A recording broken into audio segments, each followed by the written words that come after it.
Welcome to CyberSessions by CIISec. This episode is about cyber innovation and the development of AI. Enjoy the episode.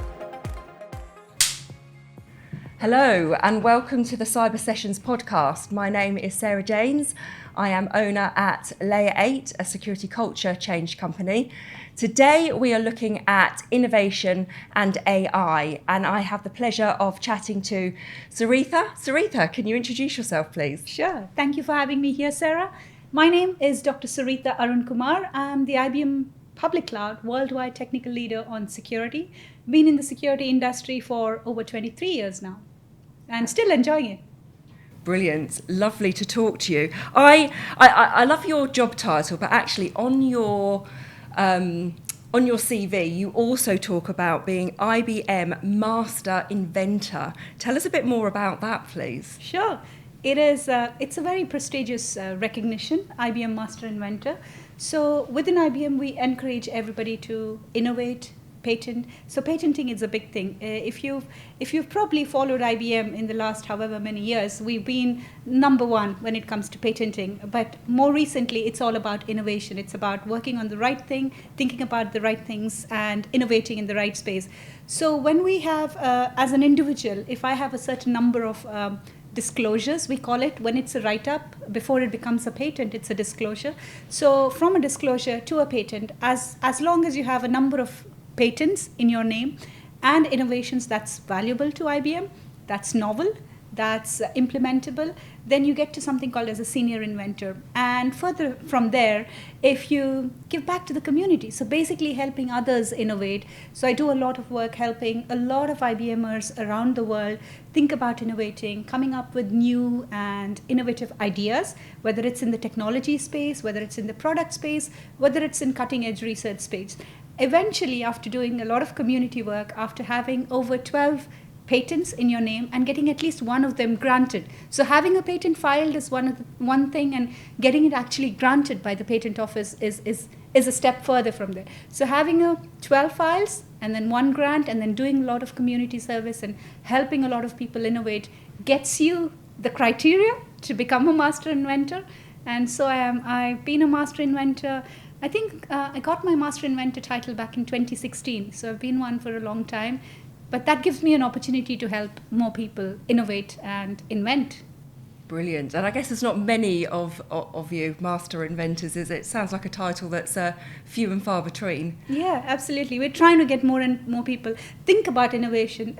It becomes very difficult, especially if I have to give you an example. Developers, they think the work they do is very trivial, but there's a lot of novelty in the work they do. So kind of peeling that and helping them understand, unwrapping some of the work they do, and then helping them see what is innovation and why innovation is important, why patenting is important is I think something that I do on a regular basis now. It's just become a habit and second nature. So we try and help more people get to that title because, like I said, it's a prestigious one. Absolutely. I'm really interested to know what sort of inspired you to get into the industry, because you don't see or hear of a lot of people, and especially we talk about women and females in cyber and young ladies choosing this as a career path. So what was it for you that kind of made you think? It is a question that I love answering, by the way. So I finished my engineering back in 2000. So I did my bachelor's of engineering in electronics and communications. But since I was a little girl, I always was interested in computing. So I used to learn computer languages on the side. Even when I did my A-levels, I was doing computers on the side. My engineering, I did computers on the side. And my very first job back in the year 2000 was as a security engineer. But back then I had no idea what security was. I had no idea what cryptography, terminology, the jargons of security, I had no idea what it was.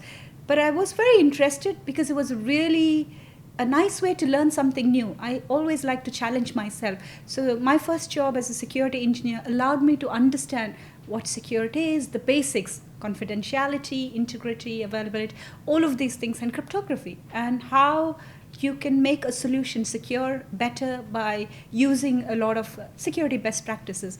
That's how my journey started into security. And my job at IBM started back in 2003. And from there, actually from 2000 with the first job. There was no looking back. I think I was really passionate about security, and I could see the impact I was making on organizations, on customers, on clients. And so I continue to do that today, and it just makes me happy to be able to solve a client's problem, at the same time to be able to work in a space, like you said, where there are very few women. We definitely need more women in the space of cybersecurity, and I'm trying really hard. I know you are, and I know a lot of us are, but I think we need to do more. So being able to help a lot of youngsters, help people understand how great a career in cybersecurity can be is something I love to do. And rest is history. 23 years in security, still going. Absolutely amazing work that I got to do on just a few examples: mobile security, blockchain, biometrics, security strategy, risk and compliance. I spent a few years looking at risk quantification.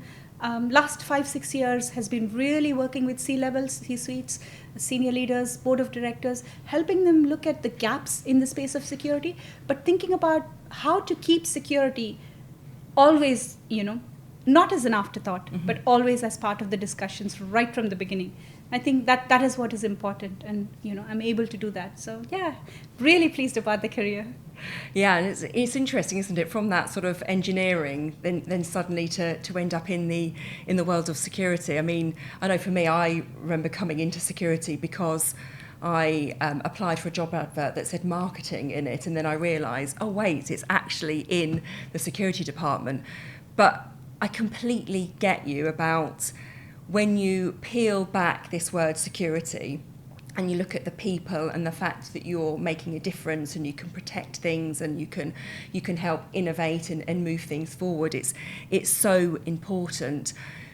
So you talked about females and more diversity in security, and I think there's a lot with different qualifications, a lot of different skills that we think that we might need that perhaps scare young people or people that sit outside the industry from coming in. Do I need this qualification? Should I be doing this? So let's forget qualifications for a moment and talk about skills. What do you think the skills are that we need in our security and cybersecurity industry? That's a very interesting question, and it definitely does scare a lot of people from I think picking a career in security, because they think that they need to be SMEs in the space of cybersecurity, or be an expert in, deciding in risk quantification, for example, or an expert in coming up with best security solutions. Not always the case. I mean, more and more, especially I can speak for IBM and some of the large organizations. I know we are trying to do our real best by, one, recruiting more people, but then helping them learn on the job. So we have so many opportunities today. Like, I shadow a lot of people. So I let people shadow me, and I used to shadow a lot of people at the beginning of my career, because that's the best way to learn, right? So when you see somebody doing the job, when you see somebody who's handling security in a certain way and trying to work with the clients in a certain way, that's the best way to learn from it, right? Rather than having to have qualifications and get skills before you do the job. It becomes, today, it's much more easier to be able to teach somebody on the job. So I think that scare that people have, that they need to be really skilled in cybersecurity to have a job in security, is not so true anymore. Because I've worked with so many people who have come from different backgrounds when it comes to their graduation and when it comes to their bachelor's or master's, but they've been able to really excel in cyber, in security. It's because they've been really challenging themselves, learning on the job, seeing how their colleagues are working with the security customers, and learning from there. I guess on the contrary, you might think, I have a bachelor's degree, I did my PhD in mobile security where does that fit into the role, right? You probably are thinking about that. I think it's always good to have a degree. So I was passionate about getting a PhD because my dad always wanted DR in front of my name. And when I did my engineering, I always had it in my head, okay, I need to at some point in my life get a doctorate. Of course, to make my dad happy, but because security had become my passion by then. And I just wanted to do more, learn more, and doing my master's and then doing my PhD, it just really helped me learn more. So I would say for people who don't have a qualification in security, it's never late to get one. Once they start working and once they start doing a few client engagements, they would probably feel that, I'm very interested. Maybe I want to learn more. Maybe I want to do a degree, or, I want to skill up. And it's so easy to skill up today. Lots of organizations, there's so many tutorials, and there's so many free e-learning educations that's available everywhere. So skilling up is really easy. If you're interested and if you want to become an expert on a topic, there's so much material out there. So it's not that difficult. So that's a long answer for your question. But I think that's really wise advice, because what you're saying is, don't stop yourself from going into something just because you haven't got the qualifications.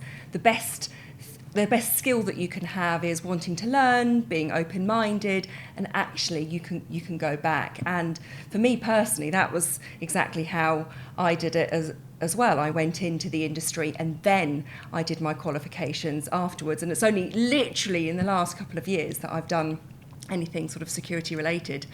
And I also remember seeing people in my very first role coming in from the graduate scheme, perhaps knowing something about the technology, but having very few human skills or social skills. And that's something that I find really interesting. We do a lot of work with security champions, so we see people from outside the security industry who have got great human skills, the ability to talk, the ability to interact with leadership, to make things contextual for people. And that's a skill that I think is a great thing for the security industry as well to really pull. Yeah, absolutely, it is. And that's a really key point you bring up, because a lot of times we have people who are able to talk to a technical person really well and explain to them, but then we cannot speak the same language to business. So it has to be a completely different language when you speak to business, when you try to explain to them whatever it is. So it's really important to have that context and be able to talk at the right level to the right stakeholders. And that's where you make your point, and that's where you make your mark as well. Yeah, absolutely. Keep it simple, keep it high level. So I want to talk a little bit more about diversity, and you are listed as one of the top 100 Asian stars. And how important is it, do you think, to have people from different backgrounds, different perspectives, to encourage innovation in our industry? What does it give the security industry to have those different perspectives? I think it's very important. I always watch for diversity and inclusion, and I feel it's really important. The simplistic view of why it's important is, I think the more diverse group of people you're working with, the more cross-pollination there is. So there's more ideas coming in, there's more views coming in, and there's more perspectives coming in, which end of the day all leads towards what our topic is for today, innovation. So it really helps, and I've seen this I've done a lot of innovation patent jams or workshops for that matter. And every time I try and group people together into diverse groups, and the type of ideas that come out in those discussions, the type of innovations that comes out in those discussions compared to a non-diverse group, you can really see the difference. So that's just one example, but I'm sure there's so many more examples like that we can really talk about here. But yeah, being more diverse and including a lot of diverse and perspectives really helps, especially with the way technology is evolving, with the way technology is speeding up, right? And I want to bring an aspect of, as technology evolves, as we are getting better and better at doing things, the cyber criminals or the threat actors are also getting better and better at the same time. So, right, it's always a difficult competition between not the right choice of words, but good and bad, right? So there's always that constant fight and battle going on. So I think the more we embrace diversity, inclusion, the more perspectives we have, it's like bringing all hands on deck to help the right reasons, and just this is really helping innovation. I think I've seen this a lot of times, and I'm part of a number of diversity and inclusion groups, and I try and work towards getting more people, especially into cybersecurity, because I think I'm a little biased there. I need to see more diversity, more inclusion within cybersecurity. It's a great field to work in. The opportunities are endless. I mean, I have worked as a developer, as a technical salesperson, as a researcher, as a risk quantification SME, as a senior security architect, as a head of EMEA for running cyber attack sessions and getting C-levels educated. And right now, I'm the worldwide technical leader on security. So the opportunities are endless. And another reason is, I can say that I've been in IBM for the last 20 years. It's because every time I wanted to change, there was always a different role within the company. And the kind of people I get to work with and the diverse cultures that I get to see, it's really helped me get to where I am today as well. So I think without that, there would be something missing in the world, I'd say. Yeah, absolutely. And I think sometimes, it's difficult, isn't it, to step out from behind the curtains. I know when I first set up my company, I thought, well, I've got to talk about who I am and what I do, but I'm really scared to do that because people are going to be like, who's Sarah? Why has she got anything to say? And I found actually that people are really kind and they're really happy to learn from other people. Of course, you've got a few sharks in the world that will sort of slam you down on social media. But what advice have you got around those things for people who say, yeah, you said in a recent interview, more women need to talk about what they do visibly. Yeah, it is a tricky one. And if I think back to 20 years ago when I started my career in cybersecurity, and when I was out there in boardrooms or in big meeting rooms, being the only woman or not being able to talk, I would sit in meetings which was an hour long. I would not say a word for 30 to 45 minutes, but then I'd open my mouth and explain and give examples and references, and then people would see the value in what I had to say. But it's not very easy. So if you're not doing it naturally, if you're not a person who's in front of the mic all the time and doing the talking, it could be difficult. So a lot of individuals who start their career and who are, like you said, behind, which means either as a developer, never being client facing, it becomes really difficult to talk about openly, bring up topics or talk about things that they know.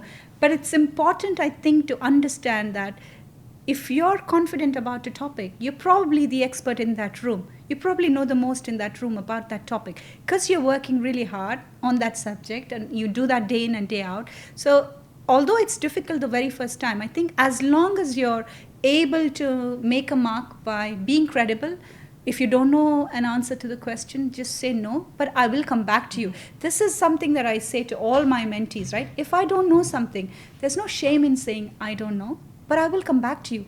And when you go back with answers, that is what builds your reputation. The client would definitely want to come back to you.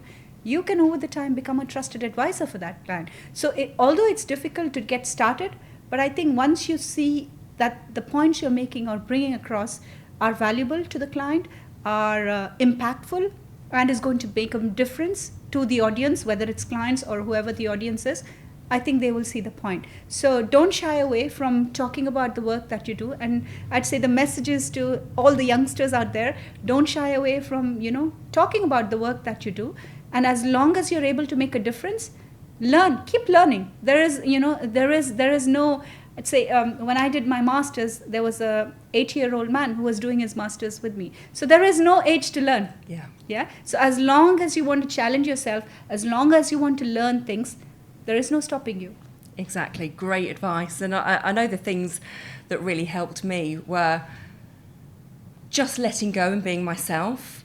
I always looked at other people and thought I had to create a version of myself that was like them, until I realised actually people just value me for who I am.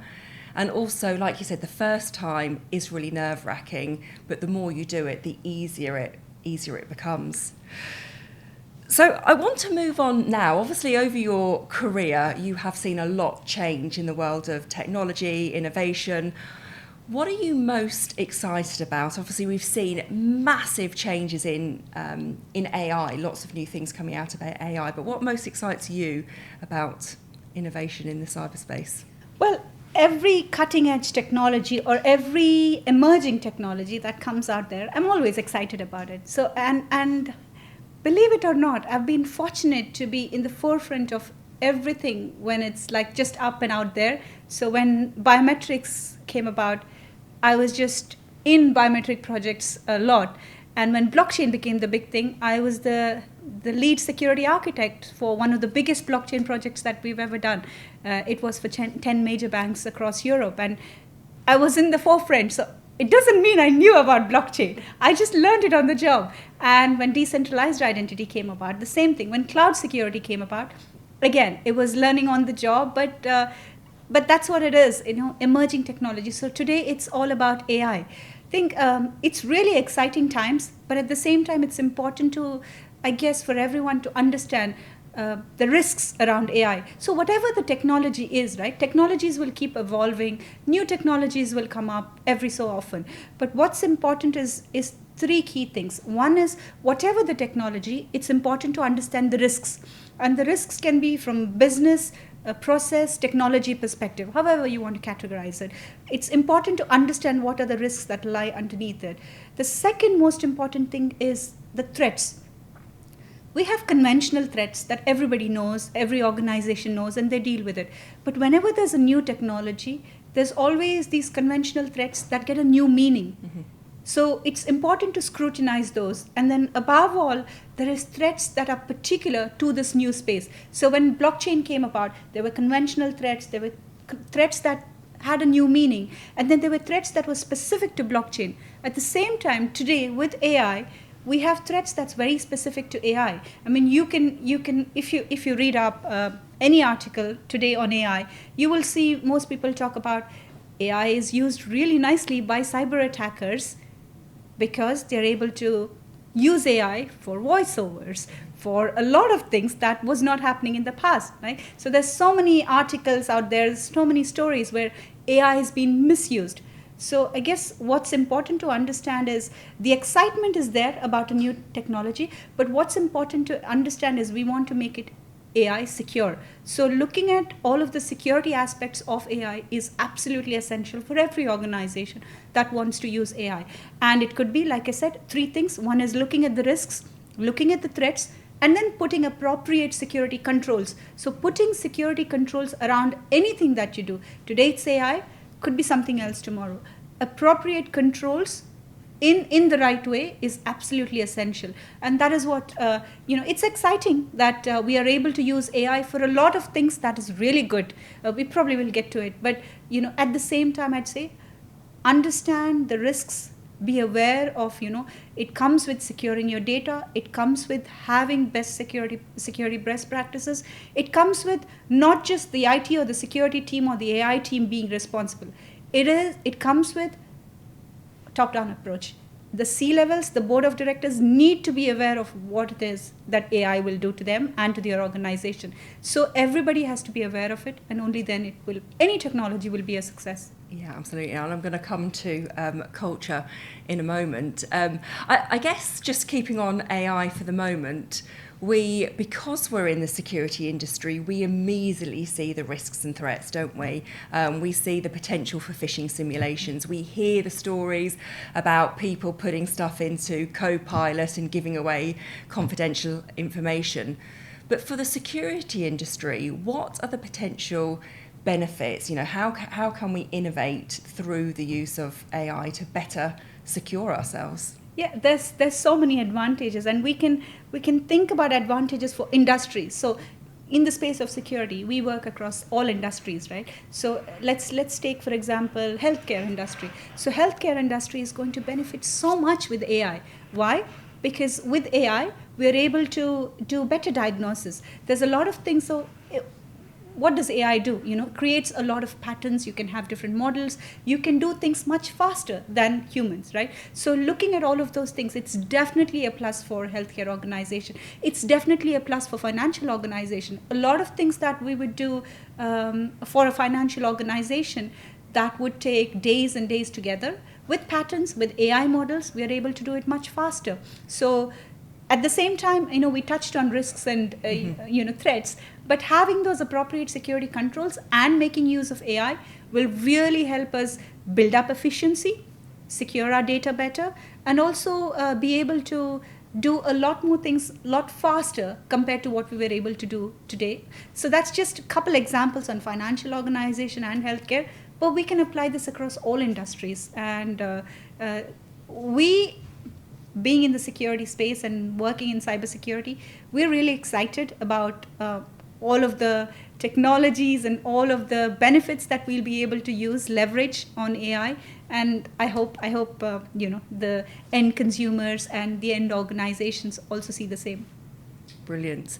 And we started to talk about culture, and you started to talk about leadership. And you said in an interview, security leaders need good security culture. Do you think we're doing enough as an industry to be human-centred, to have the right conversations with the board? Do you think we know enough about business language, or are we kind of stuck in our own little bubble talking to ourselves? It's a tricky question. I guess 5-6 years ago, I would say that people didn't understand. So they didn't know what security culture actually meant. I mean, and you bring up a really good point there, which is, the people aspect of the security culture. I always say this, and I think I must have said it in an interview as well. The security culture is about 4 things: leadership, accountability, communication, and policies. And when we touch on leadership, it's precisely the point you made. With business leaders, is everybody aware of the security culture? It's always down to the IT department, or it's down to the CISO, because the Chief Information Security Officer is the answer to all the security problems. No, it's not. It has to be, I repeat this, but it has to be a top-down approach. Everybody has to understand what security culture is. And to understand security culture, they need to know what are the different aspects. Communication is so important. Let's take an example. Like when there is a ransomware attack in an organization, who is the designated authority? Like normally they'd say it's the CEO who makes the decision whether to pay or not to pay. But what if the CEO is away, right? Who is the next designated authority? Is there like an appropriate playbook or an runbook that's in place which speaks business? I'm not talking about technical runbooks, because we are good as any organization. We always say we are good at technical runbooks.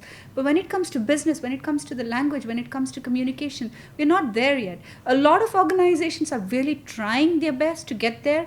And some of them use something called as CCM, cyber crisis management. So cyber crisis management is a way of business and leaders, board of directors, C-levels, being able to communicate and understand what is it from a business perspective they need to do when something goes wrong. But I think there is more that needs to be done.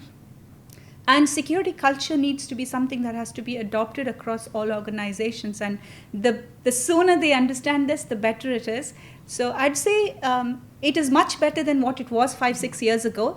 I work with a lot of C-suite and talk about security culture. And I always pose the question before I tell them what it is. What do you think security culture is? And a lot of answers are really sensible today, which means they are getting it, but there is space to do more. Yeah. Because not all organizations think, oh, it's never going to be our organization that's going to be under attack. But today the question is not if, it's now when. So it's a matter of when. So every organization has to be prepared, because it's not if, it's when. Yeah, absolutely. And people often say, I want to create a security culture in my organisation. And we're like, well, you already have a security culture. It's just whether people are proactively thinking about it or whether it's behind the scenes. And it's interesting you talk about the language of the board, because, obviously we are fixated on what we want to do and what we want to protect, and we know that we have a good reason. But one of the things that we often talk about is, can you find a challenge? Can you find a problem that when you talk to the board, it resonates with everybody, and then how can you connect the security perspective into that rather than talking about it, the risk just on its own, because that's when it puts people off. Yeah, no, that's a very interesting perspective, and I think it's the right perspective as well to be able to make everybody think, right, in the board. Most of the time, I guess, board will just say, "Oh, you're the Mr. or Miss CEO, CISO. So what's the answer?" But if everybody around the room is able to answer a question and be able to say, "Oh, this is what we need to do. We're stuck here," or "This is our," and security is not on the agenda. So I see this even today. I have to work with CISOs, Chief Information Security Officers, a lot of times. Why? Because they want to get the buy-in from the board. They don't always have the buy-in from the board, so they look at us as trusted advisors, right? So they look at the cybersecurity SMEs as trusted advisors because they trust them, and they're able to take pointers that we provide to them back to the board, and that way they're able to get the buy-in.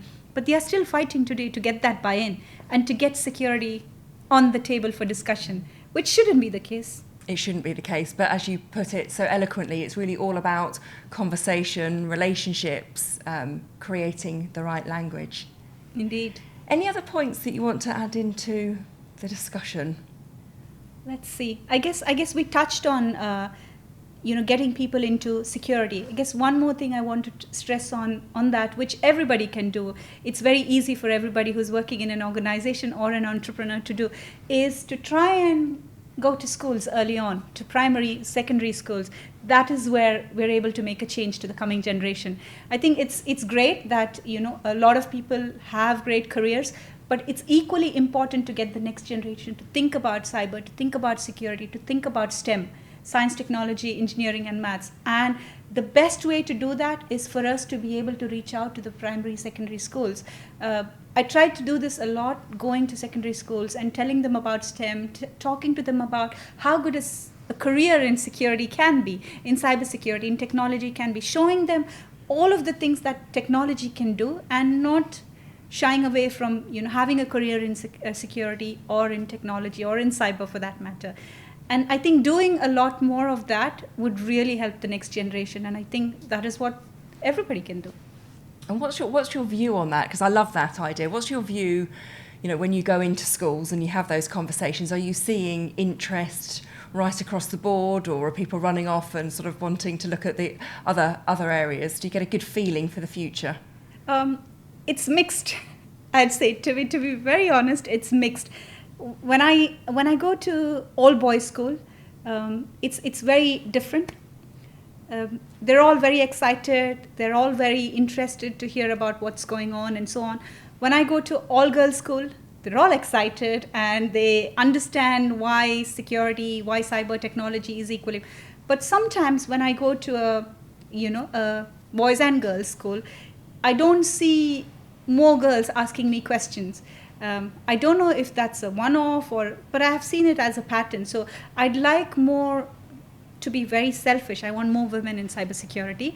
So that's why I want more girls to be asking questions and asking me about what is it that a cybersecurity career entails for them, or what are some of the different types of jobs I'd get to do. There could be a variety of jobs, right? So I think there's more that we need to do, and maybe because they're not seeing a lot of women around them in the field of cybersecurity, or as engineers, or as people working in different technology. I think that's a gap that we need to fill, and that's a gap that every individual who's an engineer, who's working in cybersecurity, who's working in technology, can help solve. And I think that's the only way to future, to have more people think about the do's, the don'ts, the rights and the wrongs, and then choose their career correctly. But I think we need more people working, understanding STEM, because there's so much that we can do in the space of STEM. Fantastic. And I love that. We can all make a small commitment just to be visible. Have you done much mentoring? How important do you think being a mentor is to bringing people into the industry?